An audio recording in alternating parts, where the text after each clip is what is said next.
Então foi um boom mesmo. Foi quando eu também comecei a ser conhecida como a Lila dos Funis Milionários. E foi muito massa. Oh, você consegue dar um exemplo, assim, só pra ambientar a galera, de como de como funcionaria um funil milionário, assim, num conteúdo de carrossel, por exemplo? Só pra trazer um pouco mais de perspectiva pra quem tá assistindo. Sim. A capa, né, o primeiro impacto de um conteúdo, independente do formato, o primeiro passo para um marketing eficaz é chamar a atenção.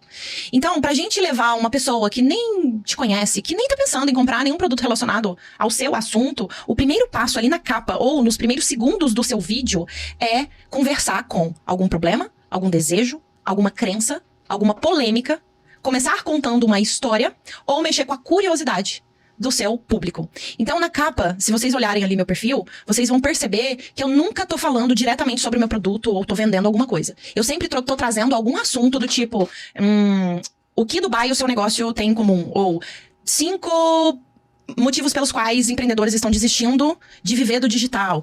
É algum assunto que vai mexer com problema, com desejo. As minhas alunas, por exemplo, eu tenho um post de uma aluna que fez muito sucesso, que é sobre não aplicar Botox. Então, a gente nem sabe o que ela vai vender. Ela, na verdade, vende yoga facial. E aí, na capa, ela traz essa polêmica de que Botox é um vilão, não aplique Botox. Então, o início desse conteúdo, o papel dele é chamar a atenção.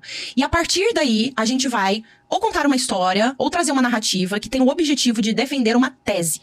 Defender uma ideia que você tem. Você tem uma crença, por exemplo, do porquê que o Botox é péssimo para uma mulher. E aí você vai defender essa tese. Lá no final desse carrossel, é nessa conclusão que você vai chegar. E você vai apontar para um caminho. Qual é a solução, então? Aí você faz o convite, que é o convite pro yoga facial, por exemplo, para reduzir linhas de expressão e rugas sem deixar os seus músculos flácidos, sem interromper o desenvolvimento da sua musculatura. Aí eu não sei tecnicamente como falar. Mas a ideia é essa, chamar a atenção no primeiro momento, mexendo com essas emoções, porque quando a gente fala de curiosidade ou descoberta, quando a gente fala de polêmica, quando a gente fala de desejo, de problema, a gente tá mexendo com as emoções e defender uma tese, uma única ideia muito clara, que ali no final você vai chegar nela, e antes de chegar nela, ou você vai contar uma história, você vai trazer uma narrativa, que o seu público vai olhar pra ela e vai falar assim, nossa, faz muito sentido isso, já aconteceu comigo, olha só, eu não sabia que era assim. E aí quando você chega com a conclusão apontando para uma solução, ele tá pronto